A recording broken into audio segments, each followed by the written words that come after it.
गुरुवारी केस का धू नयेत. एक अक्कलकोट नावाचं गाव होतं. त्या गावात एक श्रद्धाळू बाई होती. ती रोज पूजा करत असे, पण गुरुवारी हमखास केस धुत असे. हळूहळू तिच्या घरात कारण नसताना खर्च वाढला. मन अस्वस्थ राहू लागलं.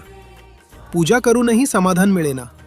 एक दिवस तिला स्वामी महाराजांनी विचारलं, गुरुवारी काय करतेस? ती म्हणाली, सगळं, अगदी केसही धुते.